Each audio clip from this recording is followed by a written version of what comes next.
I'd like to thank the grace of heaven, the compassion and mercy, the virtues of the Master, the compassion and mercy of the grand predecessors, senior transmitters, lecturers, temple masters, everyone, for giving me this opportunity to finish the second half of the Tao Te Ching, chapter 38, Illustrious, or highest virtue, or abiding substance.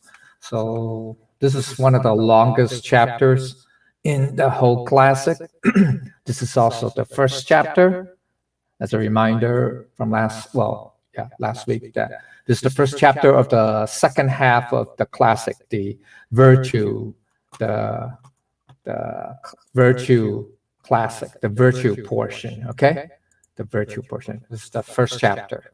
And so Lao Tzu is setting the tone, what, is virtue about. I mean, if you remember from last week, the first half, it's basically all about virtue, right? High, low, what's a virtue that's uncontrived or non-conditioned, if you will, versus low virtue that's conditioned, contrived. Then we have the various aspects or parts of what virtue is made out of. High benevolence, high righteousness, high propriety, etiquette. All right? Okay, so now we're talking the second half. So that's line 6 or phrase 16 through 29. So that's 4 sections, okay? We have 4 sections to do. All right, so that's the outline here. Let's go to, that's the overview. Let's go to the outline. Here it is. Okay, so the section 3 says, therefore, the Tao is lost, and then virtue. Then virtue is lost, and then benevolence. Benevolence is lost, and then righteousness. Righteousness is lost, and then propriety, okay, or etiquette. All right. Okay, so the basic meaning is, of the first phrase, okay, there are a lot of phrases, there are 4 phrases here. Okay, it says, the Tao is the ultimate level, right? That's the ultimate truth, etc., okay? The highest, okay, the highest. And then, so one step down from the Tao, okay? Now, the Tao is the essence, okay? So it's really indescribable, right? That's the first half of the Tao Te Ching, chapter 1, and all the other chapters that they talked about, chapter 37. All right. But then, what is its manifestation? So its manifestation is one step down, is the level of virtues. That's when you could say see or describe. You could describe. You could start describing virtues, right? Such as benevolence, righteousness, propriety, etc. Okay? Wisdom, all that. Okay. So the other meaning is the naturalness of high virtue is the closest approximation to the naturalness of the Tao. Okay? So in the first half of this chapter, last week, we already talked about, or what Lao Tzu distinguished between what's high and low virtue, right? All that. Okay? So, all right. So if, now from here, he's saying, if the Tao is no longer practiced, that is lost. That's what's meant by lost, okay? Then virtue is the next best thing. So in order to return to the Tao, you must possess high virtue, because high virtue is the closest approximation to the naturalness of Tao, or right, to the Tao. So even if the Tao is not practiced, though, there could be virtue. I mean, virtue could exist. Okay. All right. Okay. All right.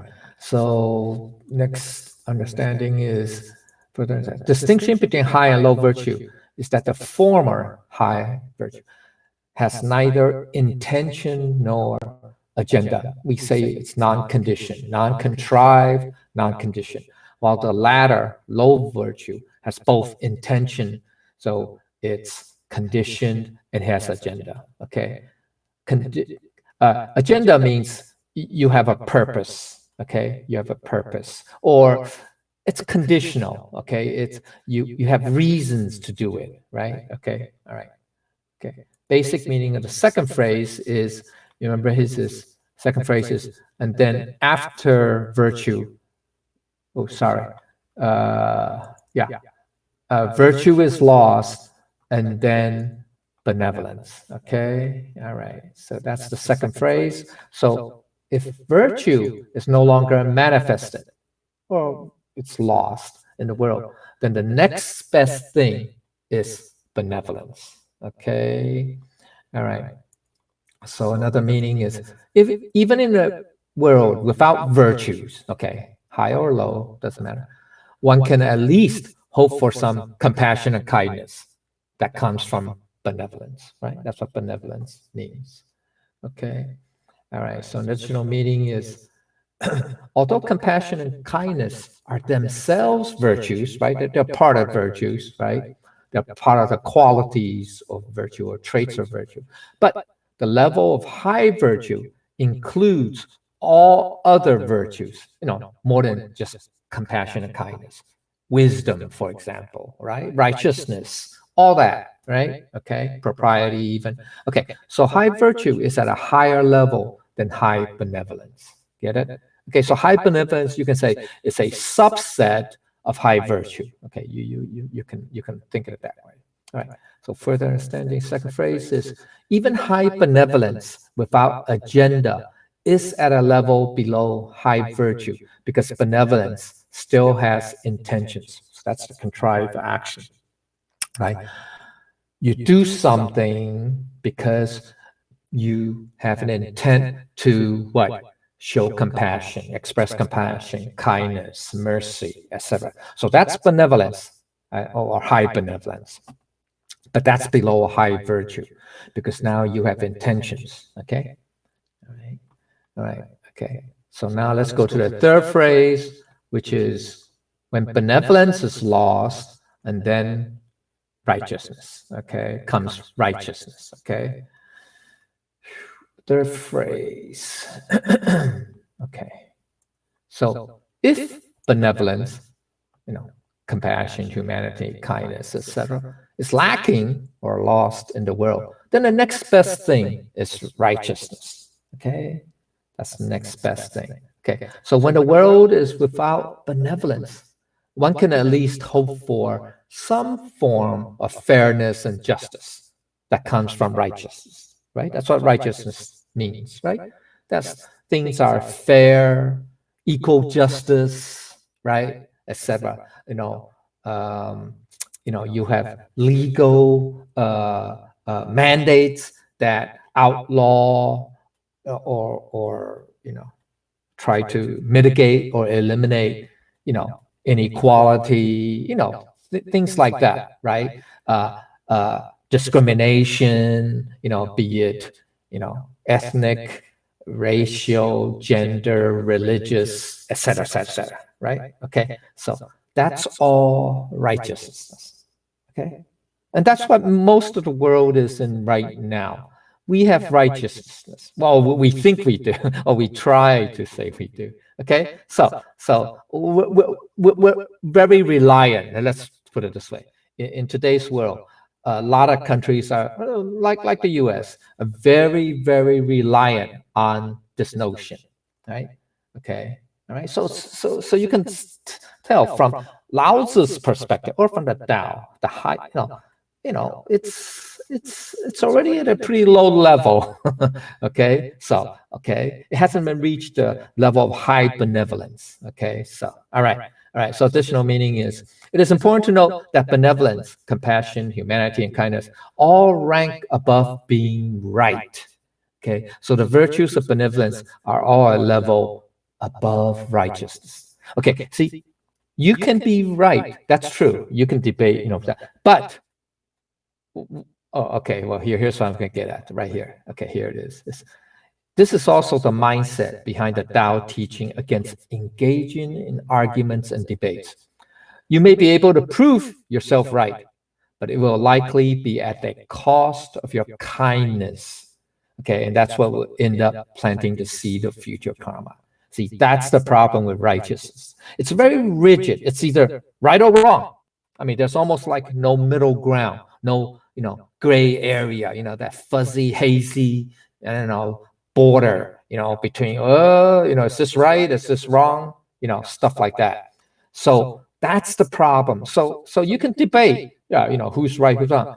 The problem is, it'll come, even if you're right, it could come at a cost. People will become alienated to you, or they may have their feelings hurt, right? Or be insulted, take offense, etc., etc. And so that's where some friction could arise, or we end up planting the seed of future karma for future conflict, because then in like it, we've heard this before, or we've seen it played out on TV, etc. You have two people that were very passionate in their beliefs, and they were both they're debating against each other, who's right or wrong. At the end, the party that ended up winning would say to the losing party and say, hey, no hard feelings, right?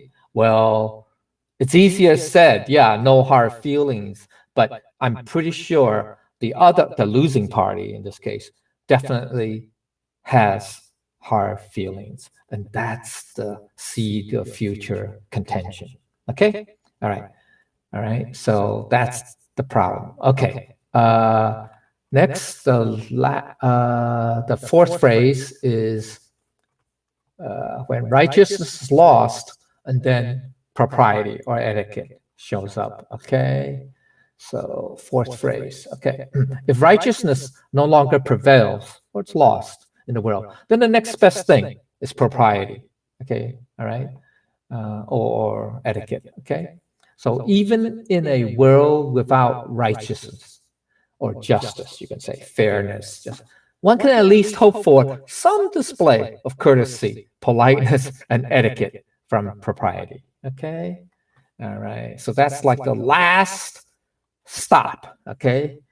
All right. Or the last grace. Okay. So important to note that fairness, justice, and sense of right and wrong are all a level above being courteous, polite, or proper. Why? Because these etiquette or propriety can be artificial. So, fake, insincere, superficial, or just formalities going through the motions. All right. Okay. So righteousness, which is knowing right from wrong, right? Even a sense of fairness is more worthy of trust, and thus ranks above etiquette or propriety, right? We've seen this played out in movies, or in real life.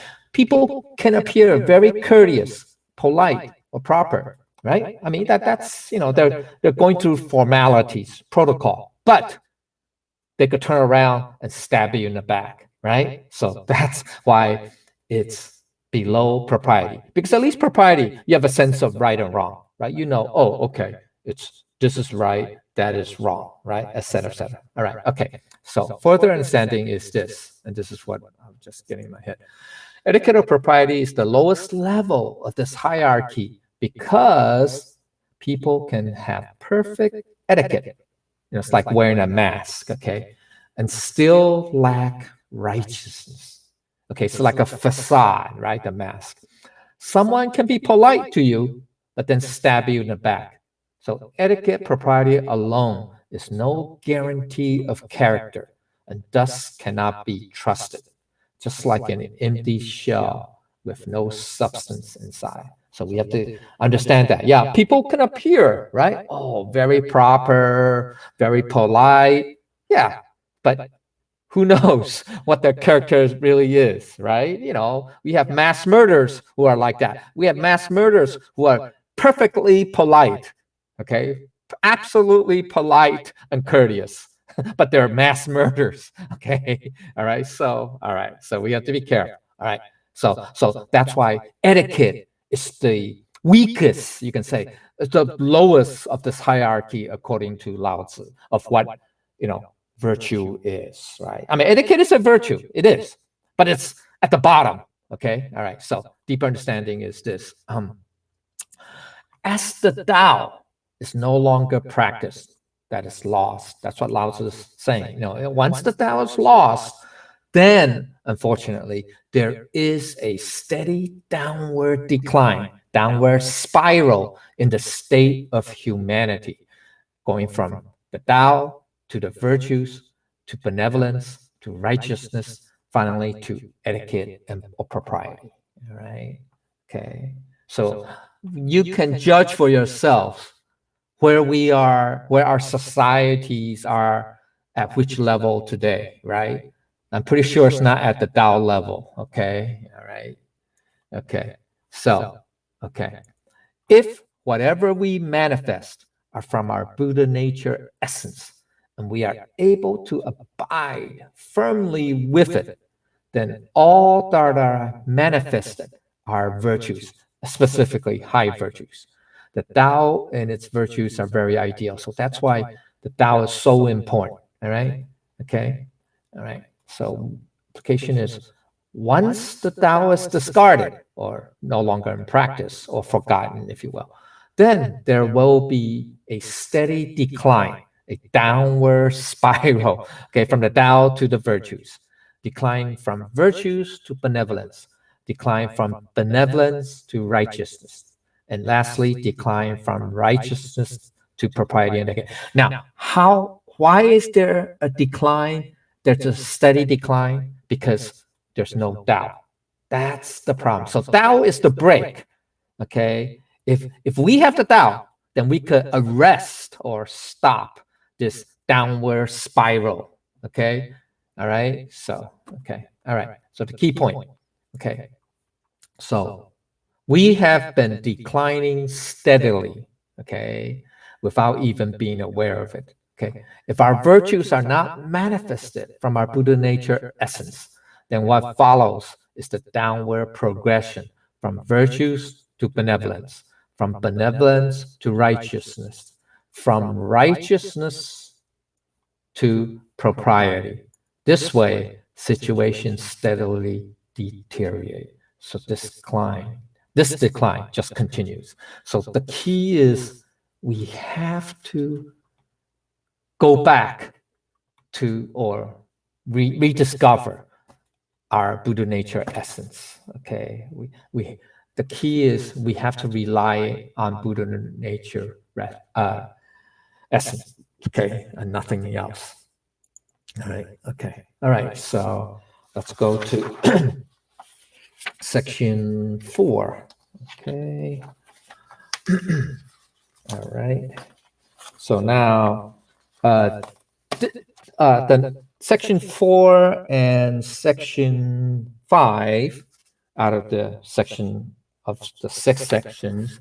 So this section and the next section are what Lao Tzu would dislike or say it's bad. Okay. All right. Okay. So those who have propriety or etiquette are a thin shell of loyalty and sincerity and the beginning of chaos, right? So that's why Lao Tzu's warning us that if we just rely on propriety or etiquette, then he considers that very superficial. That superficial in where? Loyalty and sincerity, all right? And therefore, that's the start of chaos, right? So if you look at today's society, it's no wonder we have so much chaos. All right. Okay. All right.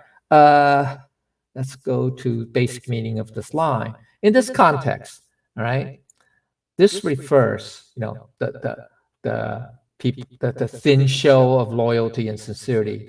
This refers to people who are phony or hypocrites. They may appear proper and courteous, but the propriety or etiquette and courtesy are just a facade, a veneer, right? A mask. Okay. Okay. So that's why Lao Tzu is very critical of that, of people who just have that. Okay. Those who have propriety etiquette may appear loyal and sincere, right? But appearances can be deceptive because it is only a thin shell, superficial. What is hidden beneath the surface is the true nature of these individuals, always plotting, scheming, looking out for themselves, et cetera, et cetera. Okay? All right. So additional meaning is those who have superficial propriety and etiquette, that is, lacking in loyalty and sincerity or faith, are those who will create chaos and turmoil. And this is true throughout history, not just Chinese history. Okay, you can say throughout history, okay, all civilizations for that matter, all cultures. Most of the chaos, strife, and turmoil were caused by many high officials who appeared to be loyal and sincere to the emperor, while secretly plotted to further their ambitions. Okay, so that's the case, right? Throughout history, okay, throughout civilization. All right. Okay. Yeah, there's a deeper meaning of bo. Bo means very superficial, insincere. Okay. It literally means thin, right? Bo, flimsy, right? Flimsy, thin, light, weak, even superficial. But it just means that it's very insincere, lacking in moral character, empty shell, lacking substance. Okay, now line chaos, even though the regular meaning just means chaos, disorder, trouble, turmoil, etc., unrest. That's this is more well. Generally, we think of it more as external. Okay, chaos in society, etc. And okay, but this is personal.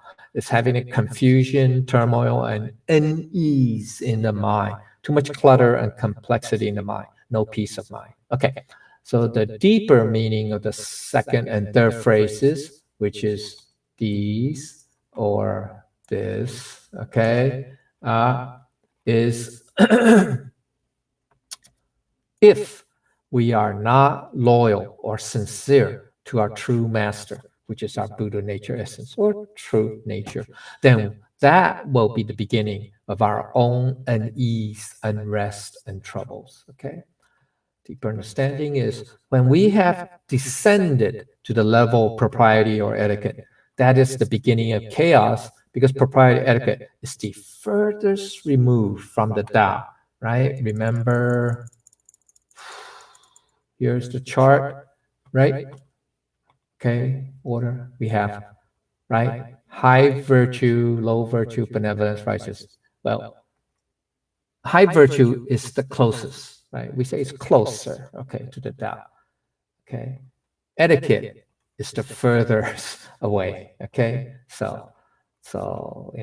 Okay. All right. So these are the levels. Okay. All right. All right. Okay. All right. Okay. All right. So the higher understanding is this. Okay. Once we just go through the motions of propriety or etiquette, superficial loyalty and sincerity, there's nothing below propriety and etiquette. Because after we have lost propriety and etiquette, we'll be like beasts, animals. Okay. So it's similar to the line from Confucius, which said, similar to hope, fealty, fealty means loyalty, and sincerity or faithfulness as first principles. All right, to 忠信. Okay, that's from the Analects. All right, okay. All right, so the implication is in holding together today's society, it is all dependent on using propriety etiquette. So propriety etiquette is the last key to holding people together as humans. Anything below propriety or etiquette, we no longer qualify as humans. We might as well be animals, right? Okay. So the key point is that is why sages of the past aspire to a very high standard of moral character, which is to establish a sound character and proper moral conduct, to show respect for oneself and others, of course, and not allow oneself to be regarded as an animal. So if we can hold on to the Tao after holding onto it, and likewise for virtues, then we can avoid chaos and turmoil in our lives and society. Okay, so that's the finish of section 4. Let's go to section 5. This is the next aspect, the second quality that Lao Tzu thinks are bad or think it's bad. Okay, here it is. Those with foreknowledge are the flowers of the Tao and the beginning of ignorance. Kind of counterintuitive, right? People say foreknowledge, after all, should be good. All right. Now, okay, there's a, okay. Yeah, this Chen means previous, as you can say, right? Future, former. Okay. So what is the form? Okay, let's see. Okay, basic meaning. Okay, here. Although foreknowledge may seem like a positive thing, this refers to those who have the appearance of knowledge and not the substance. Those who regard highly the attractions or the forms of the Tao, such as knowledge, will be the source of ignorance. Okay, so what this foreknowledge doesn't mean that you don't know anything. Okay, it's superficial knowledge. That's what he's saying. That you only know just enough. Okay, so you don't know the substance. Okay, or the essence. Okay, all right. Okay, so well, in chapter 39, we'll go into detail that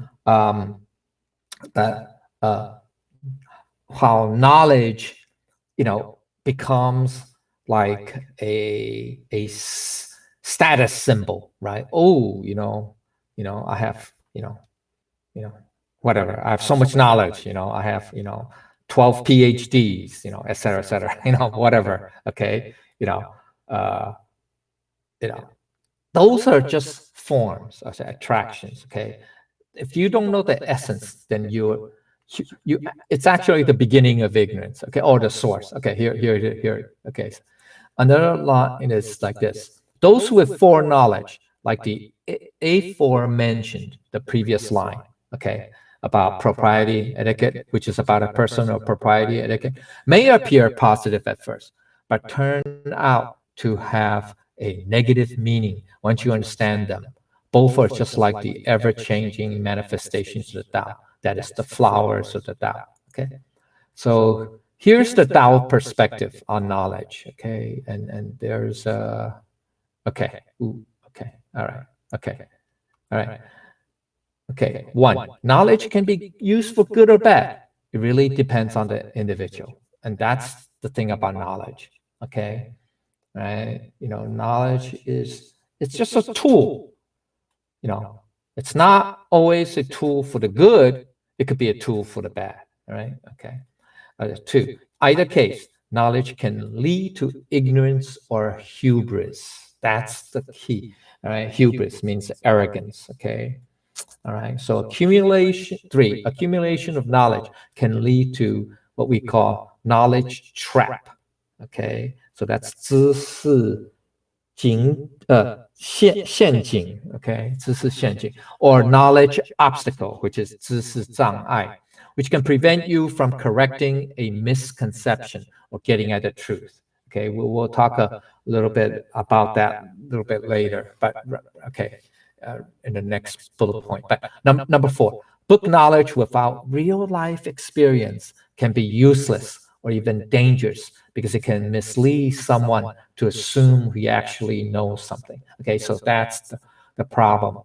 Okay, just pure book knowledge. Okay, and without any validation from life experience, from real experience, then that's also a dangerous thing. So an English,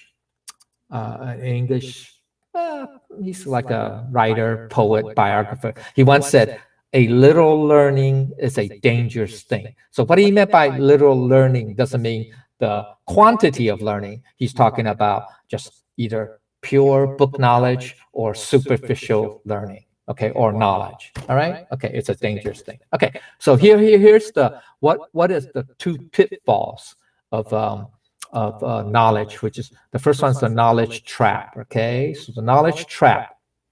There are two potential pitfalls of just relying on knowledge. Okay.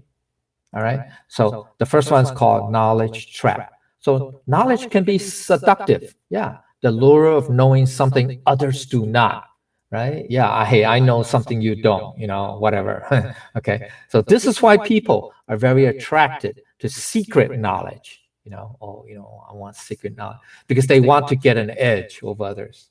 Or just to boast or whatever. Okay. Whatever for the ego, etc. Okay. All right. So the remedy out of this knowledge trap is to what? Only way not to fall into this trap is to always apply what you learn to balance book knowledge with real life experience, and then transform that knowledge into wisdom. Okay, that's the big leap. Okay, all right. Now, okay, so that's the first one called knowledge trap. The second is the knowledge obstacle. Okay, all right, here. Okay, so falling into the knowledge trap means you have strayed far from the Tao. So how can you get back to the Tao? False knowledge erects a barrier that keeps you from getting back.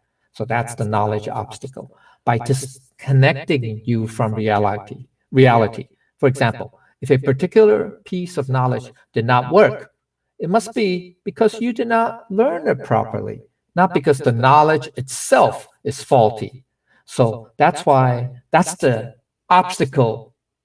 You can say it's a trap, but they end up in a trap. But the first one is that the reason why they could not get out of that trap, that's the first one, right? The trap is because they are obstructed by knowledge, which is kind of oxymoron, but because they keep thinking, or they double down, triple down, they keep insisting that, I didn't learn it properly. Not realizing that the basic premises of that knowledge is faulty. So that's why we have so many people who are believers of conspiracy theories. It's so hard to convince them, right? That, hey, you're delusional. That's not reality. That's not the facts, etc. Because they don't see that the premises of the knowledge, the facts that they believe in are faulty. Okay, that's the problem. Okay, all right. So you can say that's stubbornness too. Yeah, you can say that's partly due to stubbornness. Okay, all right. And so that's why it's ignorance. Okay, at least. Okay, so the remedy is this: always do a reality check and let your experience in everyday life determine the validity of what you have read in books or what you have learned, or on social media or whatever. Okay, so for example, apply what we learned in this classic in the Tao Te Ching to our daily lives and turn it into wisdom. Okay, once again, it always has to go into wisdom. Now, next chapter, we'll talk about. Well, no, this chapter we'll talk about wisdom already, and I have an appendix for that. Appendix B, which we'll get to a little bit later. Okay, so the further understanding is this, of what the foreknowledge, personal, who has the foreknowledge is. The knowledge which allows us to recognize what is manifested by Tao before our eyes. Those attached to the lure and attraction of knowledge. That's what it means, okay? An additional understanding of the flowers of Tao, okay, is all the superficial aspects, the surface manifestations of Tao, that is the phenomena of the world. The flowers represent the superficial. They may be nice to look at, but provide little or no sustenance to people. That's in contrast to the fruit, which represents substance that can provide you with actual sustenance. Okay, all right. Okay, so another meaning of this line is those with the appearance of being very knowledgeable can look like flowers, but they are actually not practical because the beautiful sounding knowledge may not be realistic at all right? Okay, so the deeper understanding of these two phrases is those who are attracted by all the manifestations of this world, the flowers, means they have become attached to forms. All right, so that includes knowledge or superficial knowledge at least. And so no longer regard their Buddha nature essence as important. See, that's the problem. When you start pursuing knowledge for knowledge's sake, you become attached to knowledge or to a form, right? And there's a real danger or more likelihood that Buddha nature essence is no longer important, right? It's secondary, and therefore that's how you start the downward spiral. Okay, all right. There's a deeper meaning. Yu means literally it means foolish. Okay, stupidity. Yeah. Okay, ignoramus. Okay, simpleton. All right. Okay, all right. So the beginning of ignorance. Okay, so what is that? It's anything that is contrary to the Tao, inverted or upside down from the principles of Tao. Okay, so that's a deeper understanding is once we discard our Buddha nature essence, then we will become upside down. That is, our thoughts and actions become inverted. Okay, all right. With our thoughts and actions inverted, we will end up creating lots of bad karma and then suffer as a result. So the implication is of this line is, so superficial knowledge and attachment to the attractions of this phenomenal world is the beginning of folly and the cause of suffering. So those with the appearance but not the substance of knowledge are the beginning of ignorance. Okay, so Appendix B is here. Oops, that's last week. Okay, here it is. Differences between knowledge and wisdom. Okay, so all right, so left column is knowledge, right column is wisdom. So the first case, all right, knowledge can be used positively or negatively. It's a double-edged sword. Wisdom, on the other hand, is always for the common good, for the good of not one individual, but everybody. Okay, so that's hard to reach, I agree, but that's the wisdom. Okay, that's what wisdom. Two, knowledge can lead to ignorance and a feeling of superiority, especially when used for good. Yeah, I don't mean used for bad, but used for good, especially because it can lead to hubris or arrogance. Okay, on the other hand, wisdom should lead to joy, not a feeling of superiority, etc. Okay, all right. It should lead to a sense of wonder, profound gratitude, and deep humility. That's the key. Okay, so it's the totally opposite of arrogance. Okay, leading to arrogance. Okay, all right. So number three is knowledge explores what is possible. Yeah, what is the infinite possibilities? The frontiers of knowledge is limitless. It is. What is possible? It's limited on your imagination or experience, etc. Okay, so it explores what is possible. That is, what can be done. Yeah, what is possible? What can be done? On the other hand, wisdom doesn't explore what can be done. It rather is more practical. It asks what should be done. Okay, what ought to be done. Okay, as opposed to what can be done. Okay, all right. Fourth point, knowledge is rooted in facts, information, and data. Well, that's, from a scientific, well, go to the number 5, but it should be rooted in facts, right? Information, data. That's how, people supposedly debate, right? In knowledge, debating facts, okay? Or debating their positions should be based on facts, information, and data, not on, delusional things, okay, or fictional things, okay. Now, wisdom, on the other hand, it's not that it doesn't care about facts, information, data, but it's more about how to apply these things, okay, facts, information, data, in everyday life. Okay. Whereas, a lot of times you have knowledge debates, you have people, you see a lot debating, debates between, two experts or whatever. But, a lot of times it becomes just just that, it goes into very, either a lot of theory or a lot of things that are not practical, all right, or helpful. Okay, so that's the problem.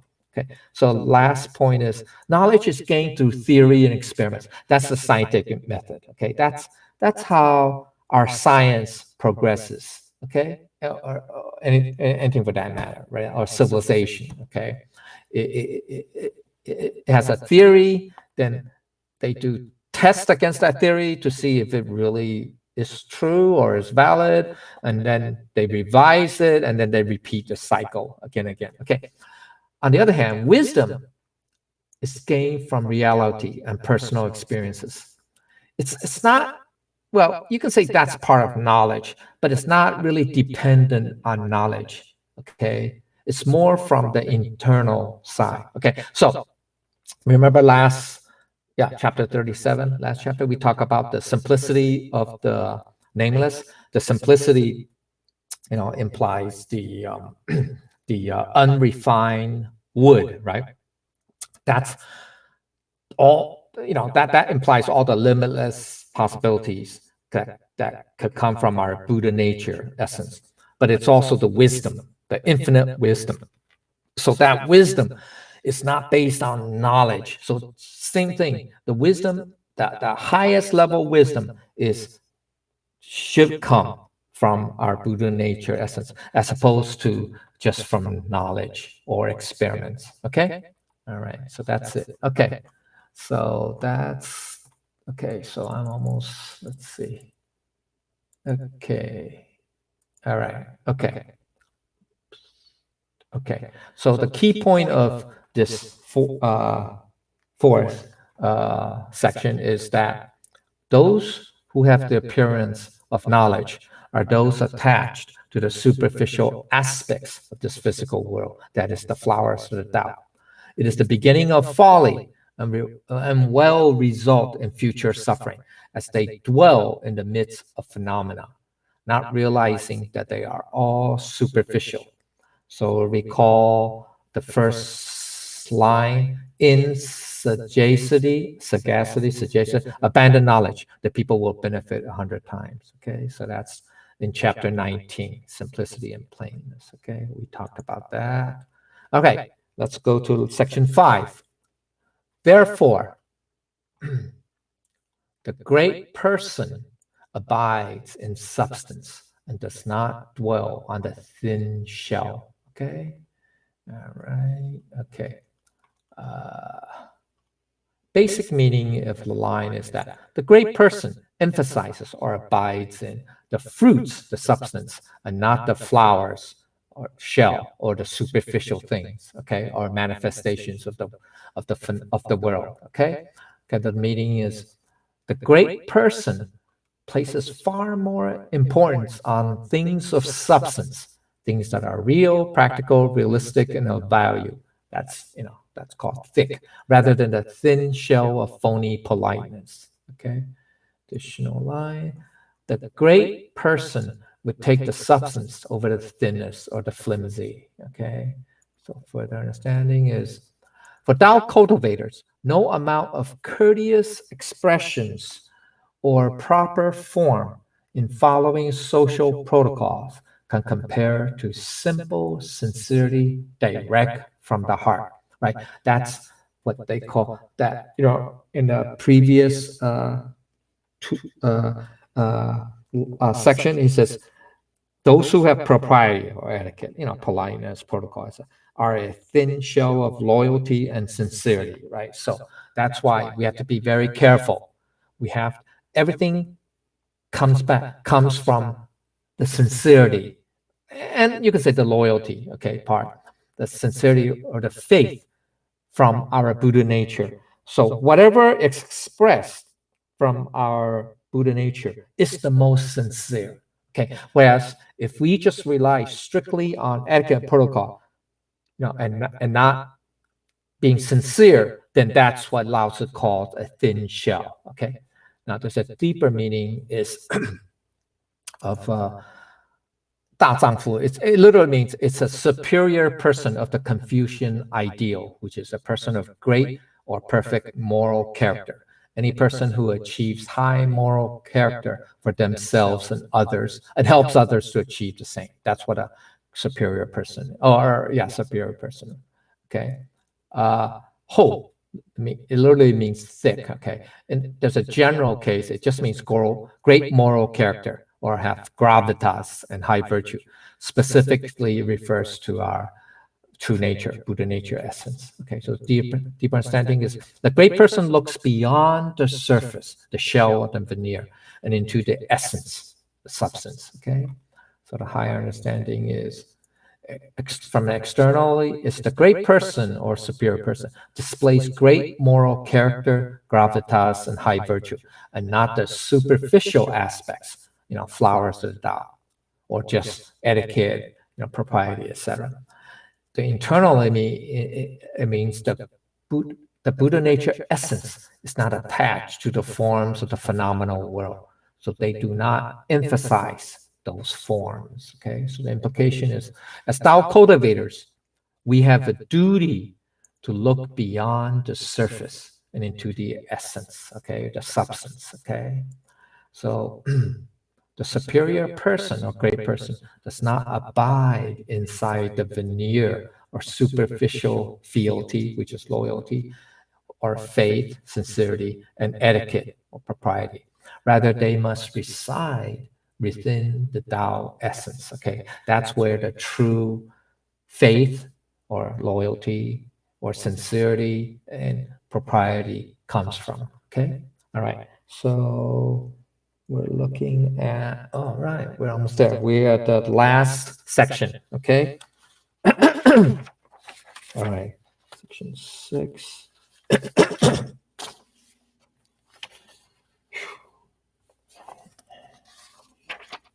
Okay. Okay. All right. So the great, now he's talking about the great superior, the great person. Okay.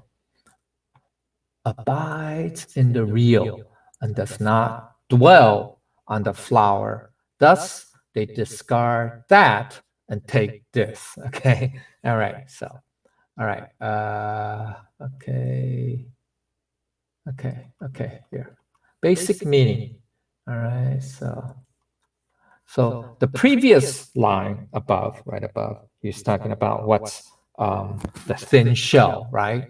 Okay, was about fake propriety, or of or etiquette. Whereas this line is about superficial knowledge, okay, which are discarded along with shallow propriety or etiquette. Okay, so so Lao Tzu, remember in section 4, he was talking about fake or the thin shell, fake propriety and protocol. Okay, and then in section 5, he was talking about superficial knowledge. So that's what this section. Okay, he was talking about that people who have superficial knowledge or understanding as opposed to wisdom.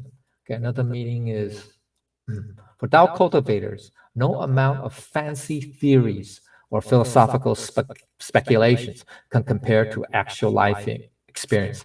So you take everything that is of substance instead. Okay, so that's why Buddha also does not like to dwell on metaphysical, philosophy and speculations, because to him that's going down the path of the knowledge trap, okay, or knowledge obstacle, right? Okay, because to Buddha, those type of speculations, philosophical, metaphysical speculations, do not aid us in attaining enlightenment.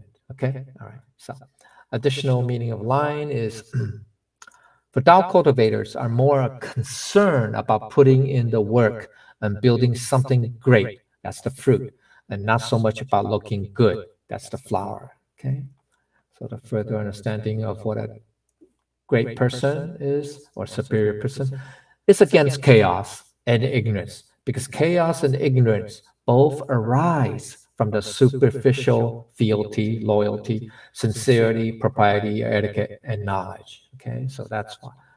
All right, so there's a be the meaning of means our authentic form, the true form of the formless, the true self, the Buddha nature essence. Okay, all right, so that's why the great person or the superior person abides in the real, in the true form, or in our Buddha nature essence. Okay. All right.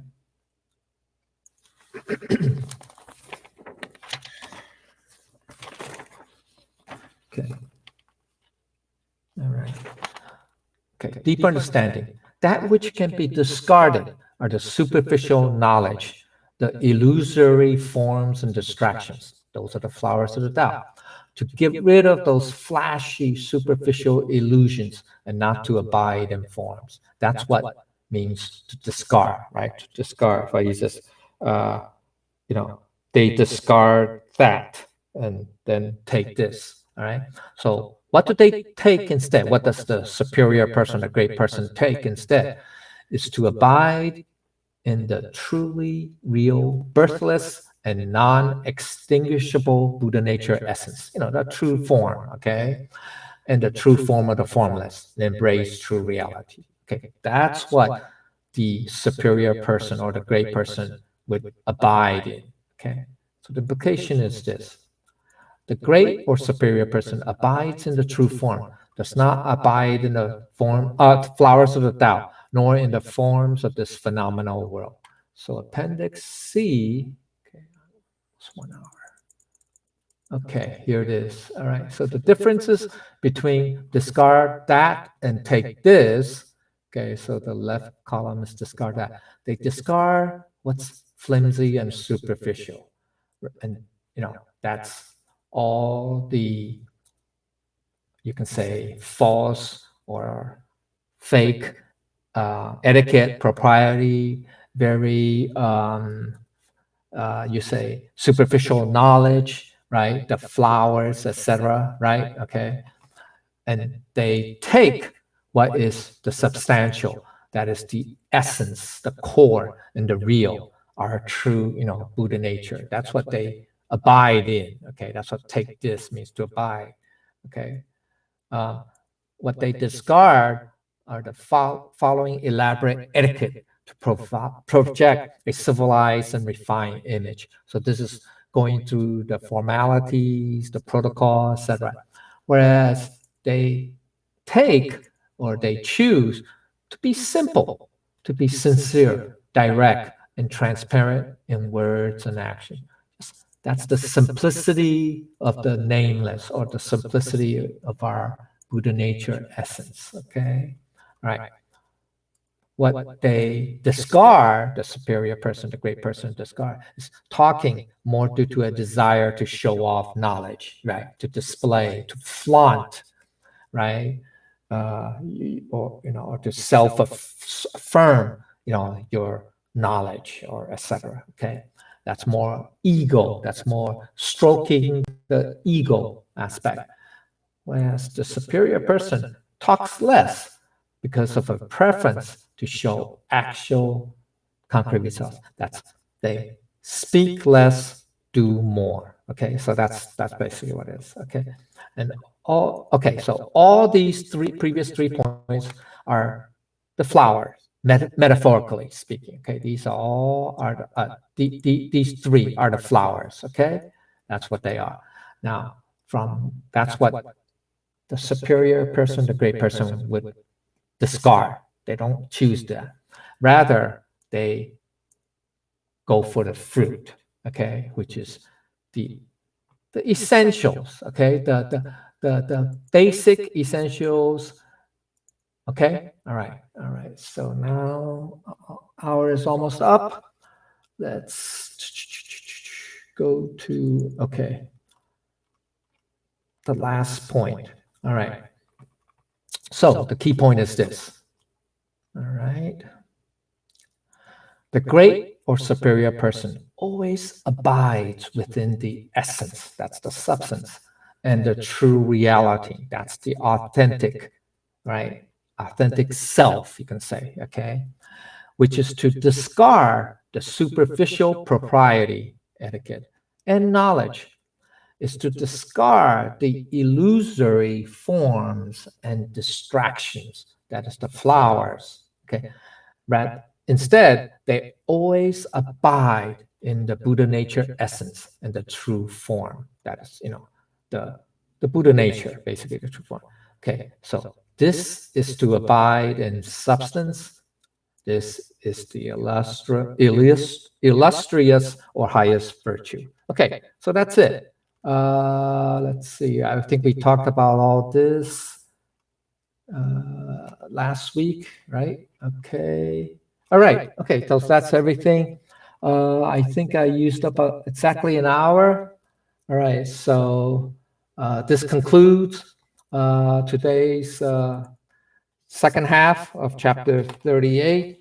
So if I say things that are not correct or incomplete, I ask for the Buddha's and Lao Tzu's guidance and your understanding. Okay, thanks everybody.